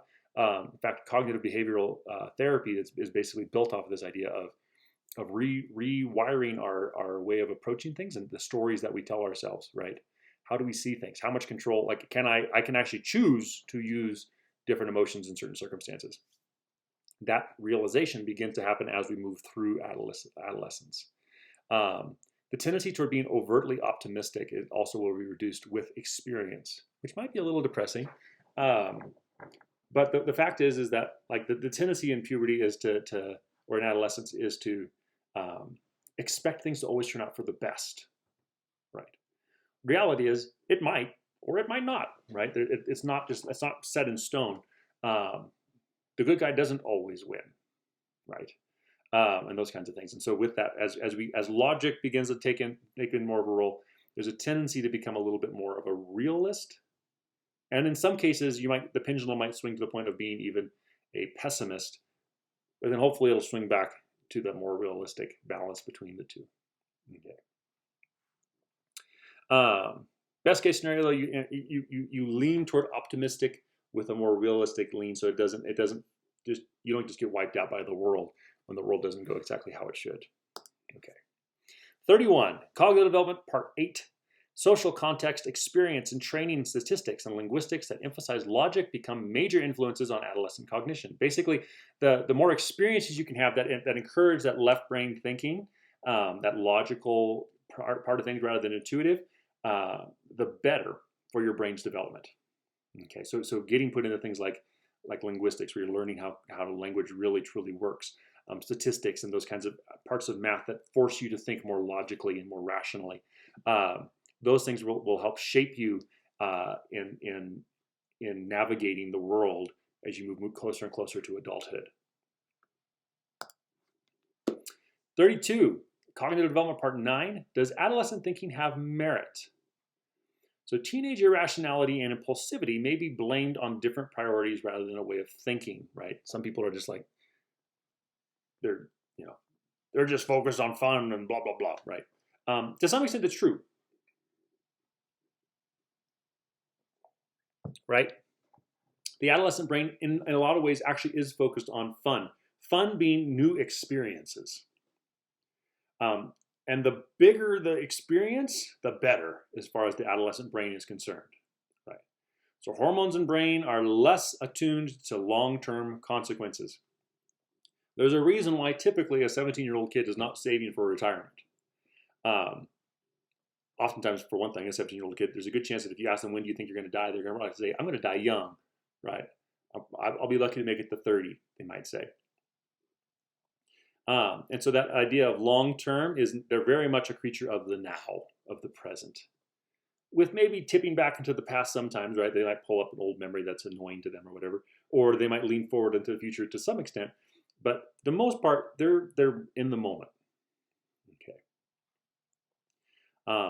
And their view of the future oftentimes is relatively unrealistic. Right. So different values may be at play beyond just the difference in what they're attuned to.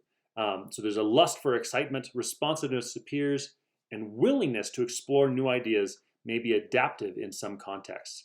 We are extremely malleable mentally in this stage. This is when we are exploring, and we're going to look at this in the next chapter, but this is when we are exploring, like, who am I? Where do I fit? Right? Because of that tendency, we're wanting to experience as much of the world as we possibly can. And this is also where we're willing to put ourselves into extreme and in some cases stupid circumstances in order to try to experience more things, right? Our brain craves experiences at this point in life. So is there merit to this? What do you think? Right? I'm going to leave you with that one. You can kind of ponder that. Is this a good thing for us to, in fact, crave these experiences? And should we, in fact, pursue them? But anyway. 33, a case to study, biting the policeman. You find this one in the book. I'm going to go ahead and read this. Okay, we're going to read it. You can fast forward if you want. It takes probably just a couple minutes, but I'm going to go ahead and read it real quick. So a case to study. You can find this on page 334. Actually, I'm not going to read this. Pause the video. Take a look at page 334. Read this real quick. Biting the policeman. Basically, it's a girl. She bites the policeman when the policeman threatens to basically detain her cousin. Okay. So how did the adolescent's brain development contribute to her actions and reaction to the police officer? And these are, I want you to think of these questions. Read that case study and then think of these questions. Okay. Like, what was going on, right?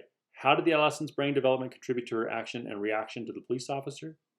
In what way is this an example of dual processing, where you have the two sides of the brain working, right? One side of the brain being the more intuitive gut reaction, the other side of the brain being the more rational thinking side, right? Where we're like looking at long-term consequences and things like that.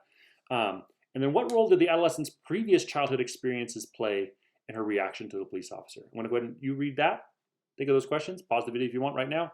And then you can start up after you've kind of thought that one through. That's an important piece to think about. Okay. Random fact number 3. The idea that opposites attract is actually a myth in human relationships. We actually find people that look like us or with similar personality traits the most attractive. Psychologically, we in fact think of that idea like egocentrism. really never goes away. We, in fact, think that we are the most beautiful and most interesting creature on the entire planet. Because of that, we look for people who are similar to us in some way, shape, or form when we're looking for a mate or things like that. So people who I'm the most attracted to typically is because they have something in common with me, physically and or emotionally and or personality-wise, where I find interest in them because they basically are mirroring me back. Weird. Okay. So yeah, opposites attract is false when it comes to relationships. Oftentimes, if you find there is a relationship where there is, in fact, two very opposite people, they don't get along well usually. Okay, if there's nothing in common, right? So, it was secondary education, part 1. This is slide 34. Student emotional and academic engagement from 5th grade to 8th grade. Overall average was a slow and steady decline of engagement. So secondary education is going to be the primary time of life in this, right? Middle school and high school. What they found is that as adolescence begins to set in, 6th grade-ish, it starts, and then you're really full swing by 8th grade, which is part of the reason why middle schoolers are oftentimes considered kind of like the worst as far as teachers go. You either really like it or you really don't. It seems like most of the time. But there is a steady decline in their engagement in the school, the class itself, because they're experiencing this awakening of the brain, literally, as well as this awakening of the body and all these hormones that are present. And so they're the things that interest them, as well as the things that they just flat out see as important, are shifting due to this physiological change that's occurring within them, as we've looked at for all these other slides, right? About 18% were highly engaged by 8th grade still. About 5% experienced precipitous disengagement year by year, where they basically are just steadily losing connection with this. The 18% that remained highly engaged were basically like these are going to be the top of the class. And they generally will navigate adolescence a little bit better than the kids who basically continue to decline overall. They're kind of the cream of the crop to some extent. Okay. 35, secondary education, part 2, secondary education. So a period after primary education, so elementary or grade school, and before tertiary education or college. Usually occurs from about age 11 to about age 18. So again, 6th grade-ish till high school graduation, although the age range varies somewhat by school and by nation. Sometimes middle school is actually 7th grade. I've seen some that actually do middle school 7th through 9th, and then high school is 10th through 12th, which actually kind of makes more sense. But anyway, 6th graders have a lot more in common with 5th graders oftentimes than they do with 7th graders, so that could be a better break. But anyway, it changes. 36, secondary education, part 3, middle school. So school for children after elementary school and before high school, usually grades 6 through 8. Academic achievement slows down, and behavioral problems generally increase. And this is, again, with the onset of adolescence, this isn't really that surprising. There's an increased risk of bullying. Suddenly you have people moving into adolescence, right? So suddenly they have these physical traits that are changing. You got people shooting up left and right in different sizes, and they're awkward and all these things. And so that basically increases the likelihood of bullying occurring. Plus the onset of all these hormones, which increase the likelihood of emotions going crazy, which increases the likelihood of bullying. You typically have less protective parenting in this period, where parents are beginning to give more freedom to the children, which is excellent in adolescence. But it also increases the risk or the likelihood of children starting to slack, because if they're given up to their own, you can do it if you want kind of a thing, they won't do it necessarily because they might not want to. There's going to be a decline in achievement, especially young adolescents of ethnic minorities. So they may be already experiencing higher stress levels and also cultural differences and things like that. And then you throw adolescence in on top of it, it can become tricky or trickier to navigate. And different cultures are going to have different ways of dealing with the onset of adolescence. And so sometimes it can be better in some cultures, and sometimes it can be more challenging. Kind of what's expected of you and things like that. Complicated friendships. So before this, middle childhood, basically, like if you both like doing the same thing together, you're good friends. Suddenly, that's not enough, right? The fact that you both like doing Legos isn't enough to really maintain a friendship. So at this point, the friendships are going to get a little more confusing. My one friend expressed, like, if you have like boy girl friends, this becomes complicated because suddenly as my friend put it so crudely in high school, when girls stop getting cooties and start getting boobies, um, it makes for difficult relationships, let's say, in this period, right? We start getting distracted. And if it's happening at different stages, like one kid is moving into adolescence while the other kid is still happily content in middle childhood, the thinking has just disengaged with each other, and they're going to have less in common because of that. This is also a stage when socially we become more aware of who we are and what we really like, right? Middle childhood, we're kind of discovering what it is that we're good at. Adolescence is where we're becoming who we will become. We're finding ourselves. And so because of that, you might have been friends with somebody from this kindergarten because you had all these things in common. When suddenly you find yourself in adolescence and you realize that like the things that you had in common aren't really present anymore. And so there's a tendency for either a weakening of friendships, or in some cases a strengthening of friendships, because you actually find that you are on a similar path together. And in that case, that friendship can become rock hard to the point of lifelong friends. Challenging academic excellence recognition can become difficult in this period. Right, academics are slowing down, and so the recognition of those things can be good or bad. So depending on what the school does with it, in some cases it can be motivation to try to push harder, and in some cases it can actually be like, well, I can't do that, so why even bother?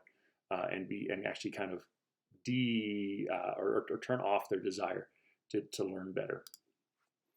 37, secondary education, part 4, coping with middle school. So a lot of kids will just quit trying, right? They're tired of working at it, like they don't really care. Fixed versus growth mindset is going to have a big thing here. We don't want to look like an idiot at any point in life, but this point especially, we're extra afraid of looking like an idiot. Okay.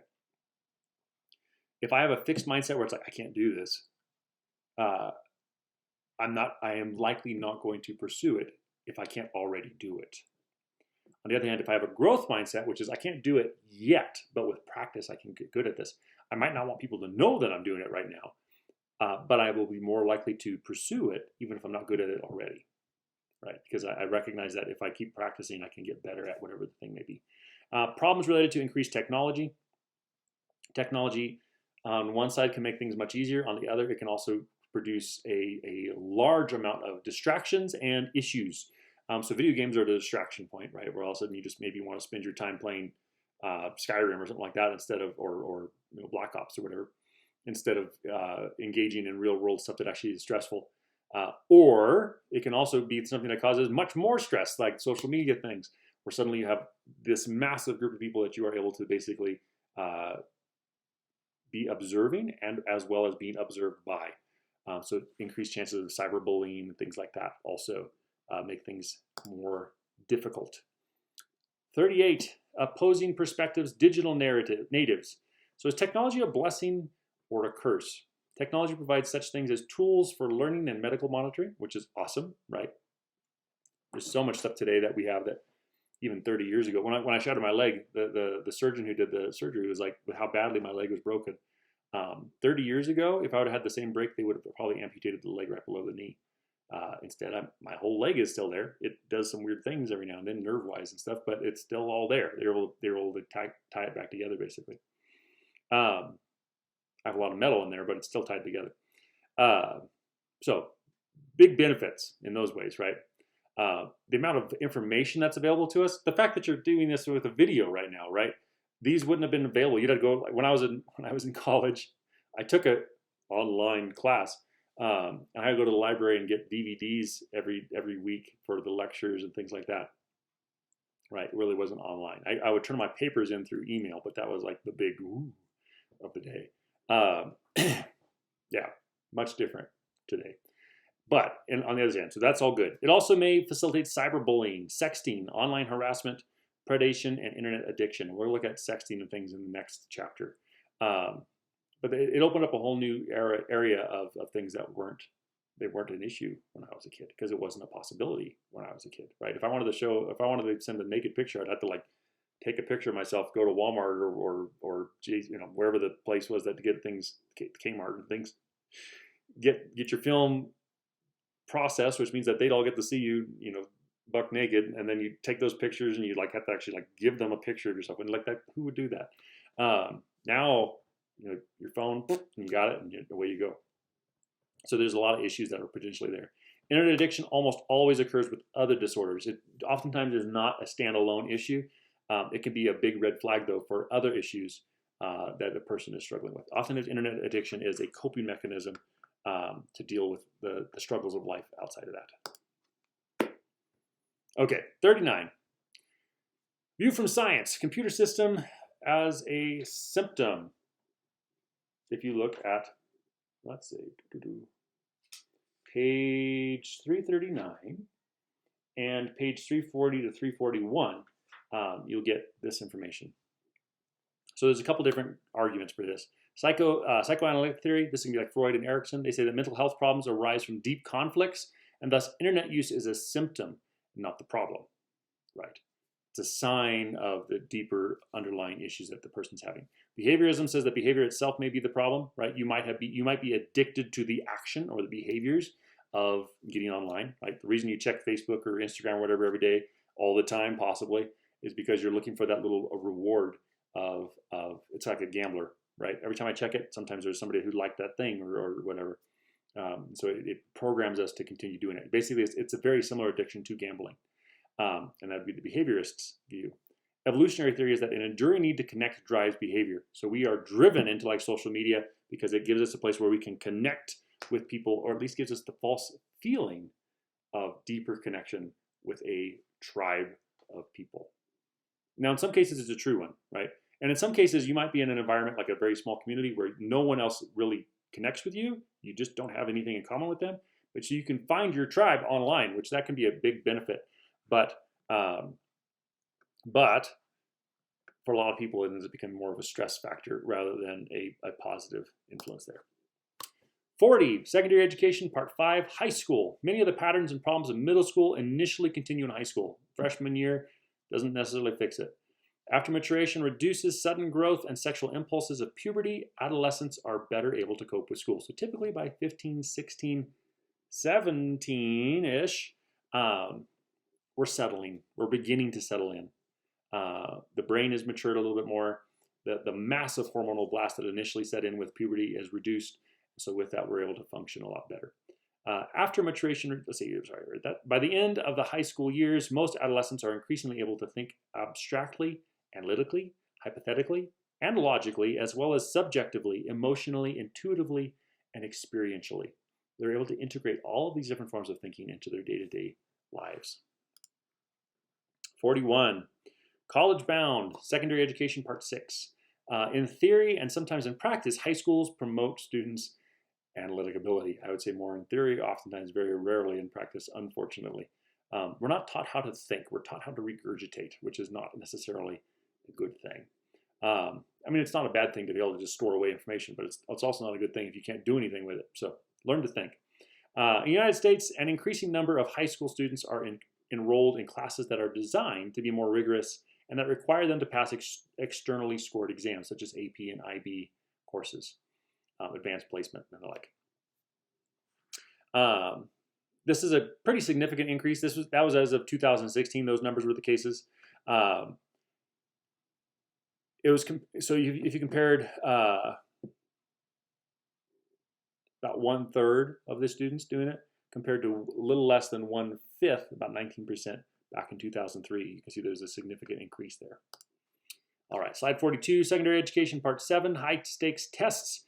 Evaluation that is critical in determining success or failure. It determines if a student will graduate or be promoted. So high school graduation rates increased every year in the past decade.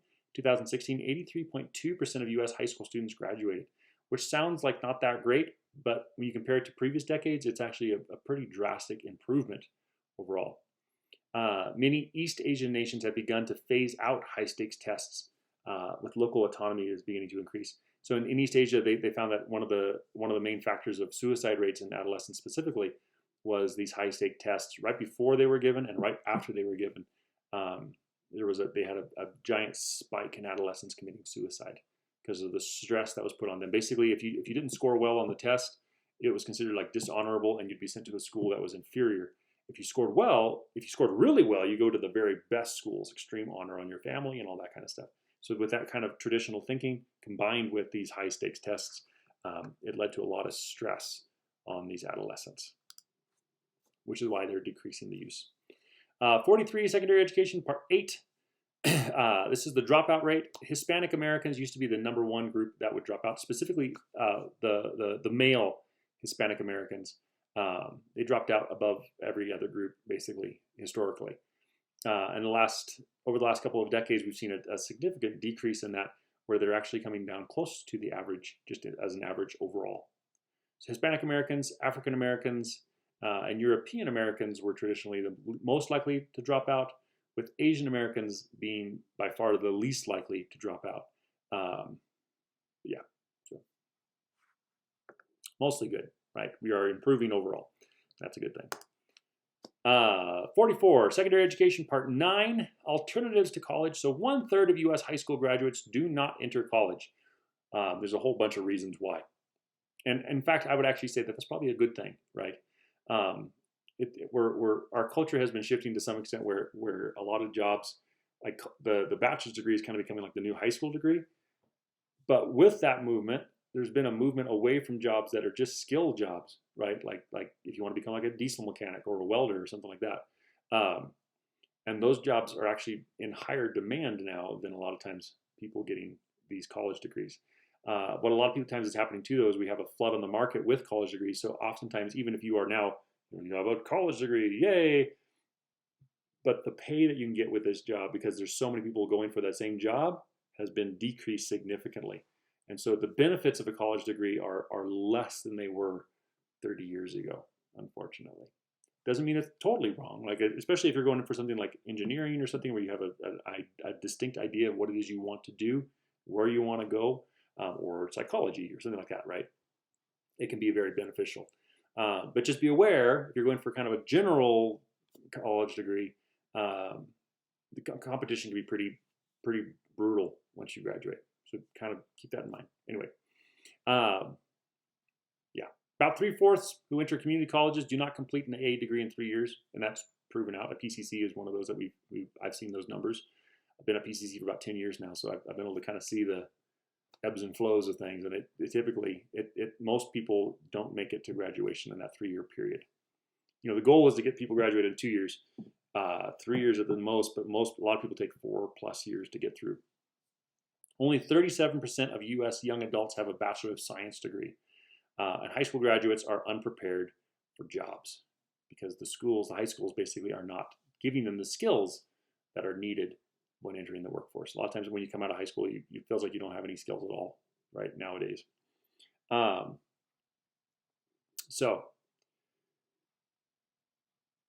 And the other thing is to look at like cost of schooling, right? If you're going to hear PCC, it's not that expensive. It's not too terrible.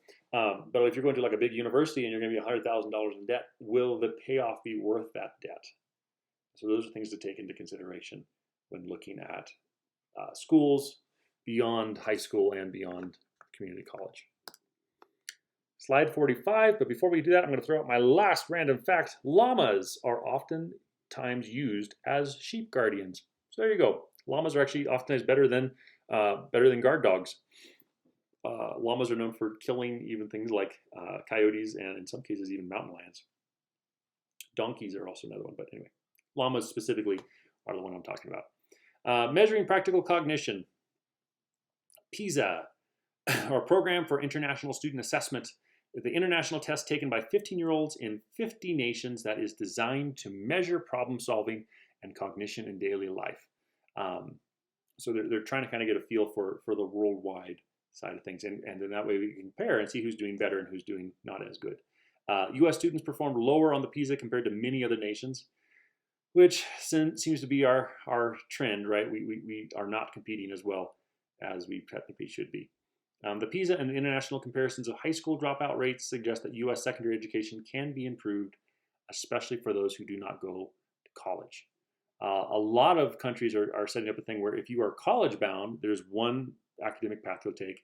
And if you're workforce bound, like let's say you want to become a welder, or you want to become an automotive mechanic, or you want to become a diesel mechanic or something, they'll set you on a path around junior year to start taking those classes. So that way, when you graduate from high school, you actually have a couple of years of experience, of knowledge and things in that field. So that way you can step in and actually have information. Australia is one that's chosen to do that, at least pre-COVID. I'm not sure what's going on now. But yeah, there's been several countries around the world that have chosen to kind of go that route where they have different pathways depending on if you're wanting to go workforce or if you're wanting to go college bound. And in many cases, you take a test, and if you don't have high enough numbers to go college bound, you're directed workforce wise. Or if you show us extreme proficiency towards like hands-on skills and things like that, workforce might be your thing. Right. Okay. That's that. This is a little bit longer than normal. Sorry. Adolescence is a complicated one. But yeah, wanted to wrap that up. And so put the 4 random facts, be aware of those, and I will see you all in the next one. The next chapter, we're going to be looking at the social, psychological side of things.